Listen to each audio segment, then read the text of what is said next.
as I continue to work with digital businesses that do less than $10 million a year in revenue and helping them either grow and scale so they can get ready to sell their asset, or if they've got to a spot where they just said they want to sell their assets. What's shocking to me is the amount of money they leave on the table. And what I mean by that is they've got these assets or components of the business that they're just under leveraging, and they don't realize the amount of money that they're leaving on the table. And one of the key reasons they've chosen to sell, not all the time, but many times, is because their revenue and their profit isn't what they thought it was going to be or what they feel they could get it to. And they're just kind of struggling. And so then they get frustrated and they want to just sell their asset and get something for it. And I understand that because we made this mistake early in our business, but it's one that I've seen time and time again. So now I stress to other business owners that are in a different spot where they're trying to grow their asset, not to make this same mistake. And that is to leverage the asset of your email list. And it's going to be made up of the subscribers, people who opt in and haven't purchased yet, or people who've actually purchased. And either one of those buckets, you need to be doing some extra homework on them or some research on them. So you can then use email as that medium to communicate with them better.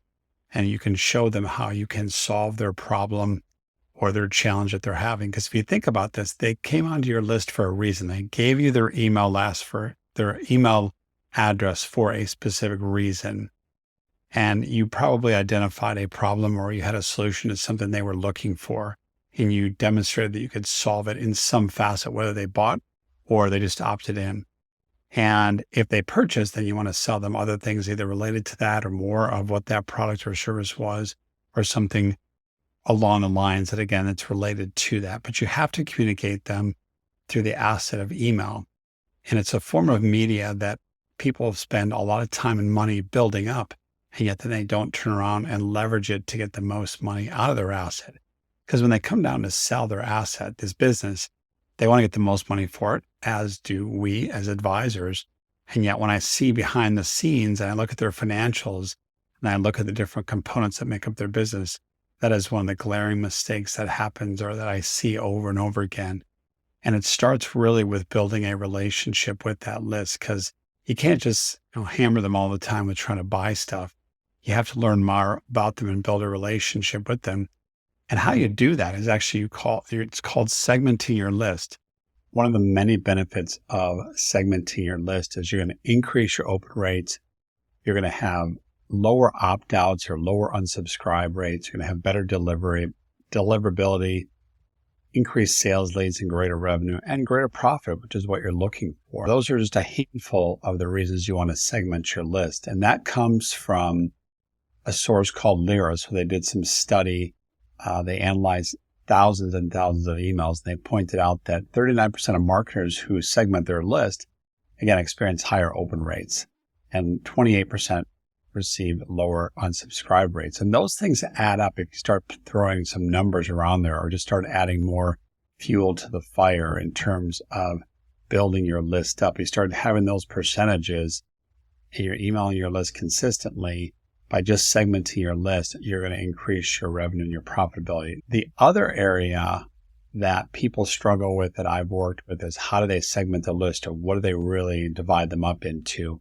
And some simple things that HubSpot, which is one of the well-renowned CRM marketers and email marketers out there who does a lot of research around it, the tactic of email marketing is you can actually segment your list not only by demographics, but geographic. If you're a local business, you can understand what county they're in, what city, the state, etc. Psychographic segmentation, such as their certain values and certain things that they're interested in. You can learn about their technology that they use.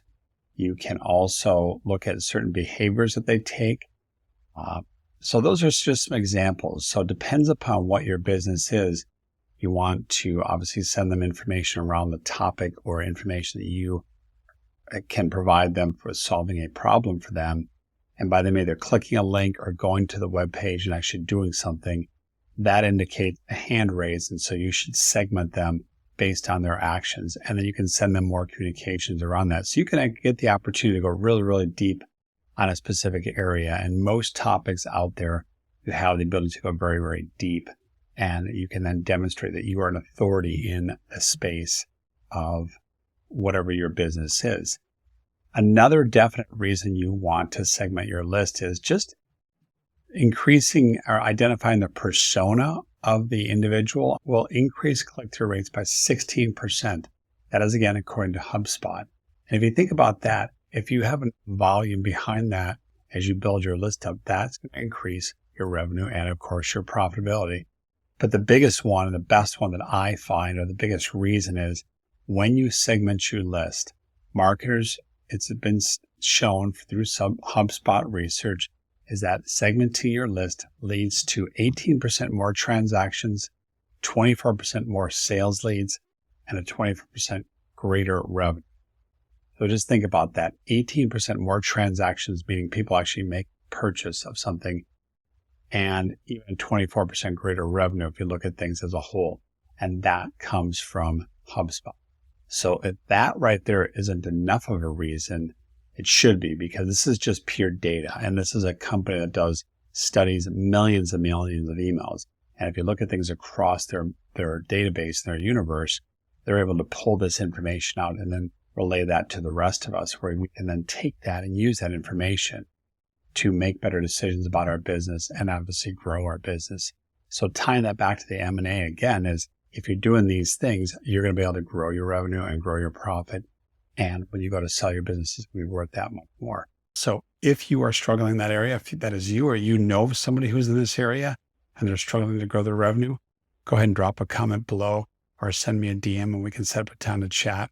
We can take a look at some things and point out some areas where you can make some minor changes and start to move that needle in the positive direction. And if you want to talk about some further assistance, we can do that on that call. But at least take that initiative and take that first step and set up a time to chat so we can at least get you moving in the right direction. All right. Thanks.